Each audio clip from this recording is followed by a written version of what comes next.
सभी मित्रों को नमस्कार। मित्रों, आज के इस वीडियो में हम कक्षा 9 विषय हिंदी मासिक परीक्षा माह अगस्त 2022 के प्रश्न पत्र को हल करने जा रहे हैं। तो मित्रों, आइए बिना देरी किए हुए प्रश्न पत्र को देखते हैं और प्रश्नों को हल करते हैं।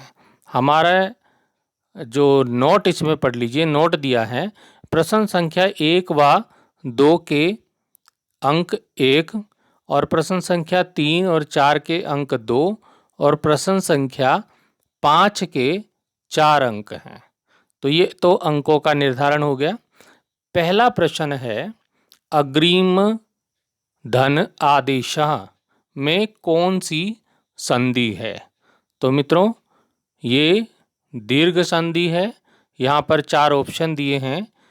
क है गुण संधि, ख है दीर्घ संधि, ग है यण संधि और घ है अयादि संधि। इसमें दीर्घ संधि है क्योंकि इसमें अग्रिम जो शब्द है, अग्रिम में जो अंतिम म है उसमें अ स्वर है और आदेश में भी आ है। तो अ और आ से मिलकर के आ का निर्माण होता है जो दीर्घ संधि को बनाता है। तो दीर्घ संधि इसमें होगी। दूसरा प्रश्न है यहाँ पर, मृत्यु का तरल दूत किसे कहा गया है और क्यों कहा गया है? तो मित्रों, चलते हैं उत्तर पे कि मृत्यु का तरल दूत किसे कहा गया, क्यों कहा गया है।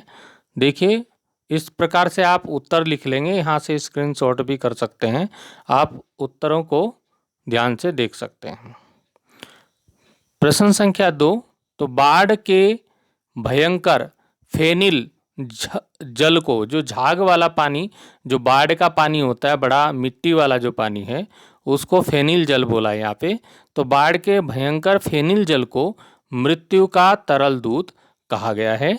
यद्यपि जल जीवनदायक होता है, किंतु बाढ़ का यह जल मृत्यु का आमंत्रण लेकर आ रहा था। जो लेखक ने लिखा है कि इस जल प्रलय में जो पाठ है, तो लेखक ने लिखा है कि बाढ़ का जो पानी है वो मृत्यु का आमंत्रण लेकर आ रहा था। तो इसलिए इसे मृत्यु का तरल दूत कहा है, क्योंकि वो बाढ़ का पानी अपने साथ सब कुछ बहाकर ले जाता है, बहुत भयंकर तबाही मचा देता है, इसलिए उसे मृत्यु का तरल दूत कहा गया है। मित्रों, अगला जो हमारा प्रश्न है वो है यहाँ पर, आज की उपभोक्तावादी संस्कृति हमारे दैनिक जीवन को किस प्रकार प्रभावित कर रही है? ये हमारी जो क्षितिज पुस्तक है उससे जो तीसरा पाठ है, उपभोक्तावाद की संस्कृति, उससे ये प्रश्न लिया गया है। तो आज की उपभोक्तावादी जो संस्कृति है वो हमारे दैनिक जीवन को किस प्रकार से प्रभावित कर रही है? तो आइए उत्तर की ओर चलते हैं। उत्तर है, आज की उपभोक्तावादी संस्कृति हमारे दैनिक जीवन को पूरी तरह से प्रभावित कर रही है। हम वही खाते पीते पहनते ओढ़ते हैं जो विज्ञापनों में प्रसारित होता है। उपभोक्तावादी संस्कृति के कारण हम धीरे धीरे उपभोग सामग्री के दास बनते जा रहे हैं।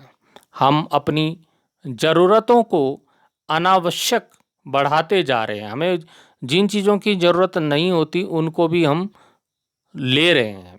आज अनेक लोग तो ऐसे हैं जो प्रभाव दिखाने या प्रतिष्ठा दिखाने के लिए, खाली दिखावटी करने के लिए महंगी चीज़ें खरीद रहे हैं।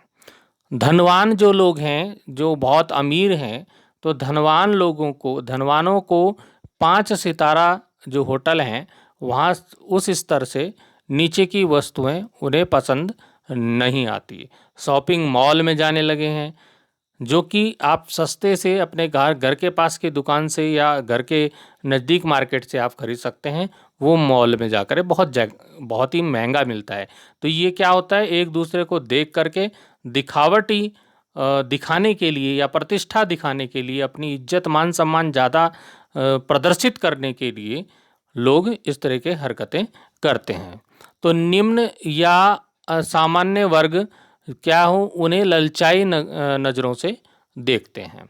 उपभोक्तावादी संस्कृति का सबसे बुरा प्रभाव हमारे सामाजिक सरोकारों पर पड़ा है। व्यक्ति स्वकेंद्रित होता जा रहा है, अपने में ही सिमटता जा रहा है। सामाजिक संबंध या सामाजिक उत्तरदायित्व की बात आज बेमानी होती जा रही है। मतलब सामाजिक संबंध से हट रहा है, सामाजिक उत्तरदायित्व को भूलता जा रहा है मनुष्य। तो लोगों में अशांति, आक्रोश बढ़ा हुआ है। विकास का महान लक्ष्य हमसे ओझल होता जा रहा है।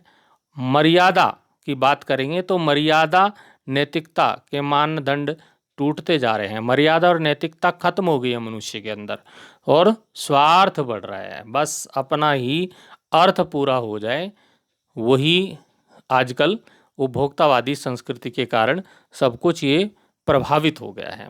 तो आज की उपभोक्तावादी संस्कृति हमारे दैनिक जीवन को किस तरह से प्रभावित कर रही है, ये हमने यहाँ पे पढ़ा। अगला प्रश्न हमारे सामने है मित्रों, अगला प्रश्न है, कवि ब्रज के वन, बाग, तालाब को निहारने के पीछे कवि का क्या कारण है? कि जो कवि हैं ये हमारी क्षितिज पुस्तक के काव्यखंड से, जो हमारे रसखान जी कवि हैं, तीसरा पाठ है रसखान जी काव्यखंड में, तो रसखान जी जो हैं वो ब्रज के वन, बाग और तालाब को निहारना चाहते हैं, निहारते रहना चाहते हैं। मतलब उसका कारण क्या है, क्यों ऐसा कार्य करना चाहते हैं वो? तो उसका क्या कारण है मित्रों? रसखान जी जो हैं वो श्री कृष्ण जी के बहुत बड़े भक्त कवि हुए हैं। तो रसखान जी चाहते हैं कि मैं श्री कृष्ण की यादों में ही खोया रहूं। यही उसका कारण है कि वो श्री कृष्ण जी के आसपास की चीज़ों के साथ ही रहना चाहते हैं। तो इसका उत्तर हम लिख सकते हैं, कवि ब्रज के वन, बाग, तालाब इसलिए निहारते रहना चाहता है क्योंकि इन सभी से कृष्ण की यादें जुड़ी हुई हैं। मेन पॉइंट ये है।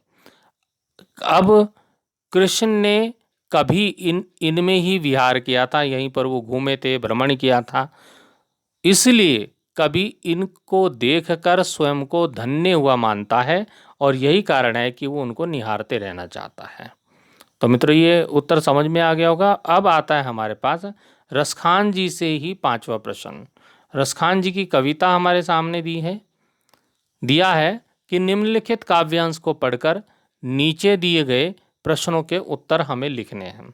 काव्यांश हमारे सामने है, मानुष हो तो वही रस खानी, बसों ब्रज गोकुल गाँव के गवारन, जो पशु हो तो कह बस मेरो, चरो नित नंद की धेनु मंझारन, पाहन हो तो वही गिरी को, जो कियो हरि छत्र पुरंदर धारन, जो खग हो तो बसेरो करो, मिल कालिंदी कुल कदम की डारन। अब ये तो था हमारा काव्यांश। काव्यांश मतलब कविता का अंश, ठीक है। अब इस पर आधारित हमारा जो पहला प्रश्न है मित्रों, वो है प्रस्तुत काव्यांश के कवि और कविता का नाम लिखिए। मित्रों आपकी जानकारी के लिए बता दूं, इसके जो कवि हैं वो रसखान जी हैं। तो यहाँ पे रसखानी आया है शब्द, तो रसखान जी इसके कवि हैं। दूसरी बात, कविता का नाम, तो रसखान जी ने सवैया छंद की रचना की है और इस कविता का नाम भी सवैये है। वो मैं उत्तर आगे दे दूंगा आपको। अगला प्रश्न है, कवि मनुष्य रूप में कहाँ और क्यों जीवन पाना चाहता है? तो कवि मनुष्य रूप में ब्रज के गोकुल गांव में ग्वालों के बीच में जन्म लेना चाहता है और वहीं रहना चाहता है। तो ये पहली लाइन में दिया, मानुष हूँ तो वही रस खानी, यदि मैं अगले जन्म में मनुष्य बनूं तो रसखान जी की इच्छा है कि बसों ब्रज गोकुल गांव के गवारन, बसों मतलब मैं निवास करूं, ब्रज गोकुल, ब्रज के गोकुल गांव के गवारन, गवारन तक ग्वाले, तो गोकुल गांव के ग्वालों के बीच ही में जाकर रहूं। क्यों? क्योंकि वहाँ पर कृष्ण की यादें जुड़ी हुई हैं। तो अभी इस प्रश्न का उत्तर हम देख लेते हैं। आगे चलते हैं प्रश्न में। पहला प्रश्न हमारा था कि कवि और कविता का नाम, तो इस प्रकार से हम लिख सकते हैं, कवि का नाम रसखान और कविता का नाम सवैये, ठीक है। दूसरा प्रश्न कि कवि वहाँ क्यों मनुष्य रूप में जन्म लेना चाहता है? तो कवि जो है कवि रसखान मनुष्य रूप में अगला जन्म गोकुल गांव के ग्वालों के बीच में पाना चाहता है। और ऐसा क्यों करना चाहता है? ऐसा करके वह श्री कृष्ण के साथ अपने निकट संबंध बनाए रखना चाहता है। ठीक है। रसखान को अपने आराध्य कृष्ण और उनकी लीला भूमि से असीम प्रेम है, इसलिए वो अगला जन्म वहीं ब्रज के गोकुल गांव के ग्वालों के बीच में पाना चाहता है। प्रश्न अगला जो प्रश्न है हमारे पास, इसी में तीसरा प्रश्न है ग कि कवि यमुना के किनारे कदम्ब की शाखाओं पर पक्षी बनकर क्यों रहना चाहता है?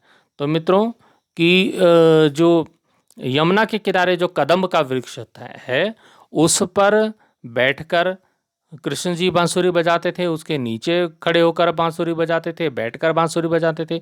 मतलब वो कदम्ब के वृक्ष जो है श्री कृष्ण जी को बहुत प्रिय था। इसलिए रसखान जी भी ये चाहते हैं कि जो चीज़ श्री कृष्ण को प्रिय थी वही चीज़ मुझे ही प्रिय है, तो मैं भी अगर मैं अगले जन्म में पक्षी बन जाऊं तो मेरी ये हार्दिक इच्छा है कि यमुना के किनारे जो कदम्ब का वृक्ष है उसी की शाखाओं पर मेरा घोंसला बना हो, वहीं पर मेरा घरौंदा हो, वहीं पर मैं निवास करूं, ये कहना चाहते हैं।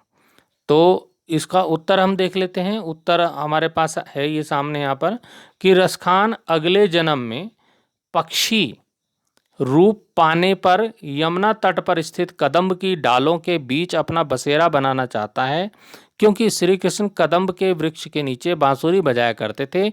इसलिए श्री कृष्ण रसखान श्री कृष्ण के समीप बना रहना चाहता है।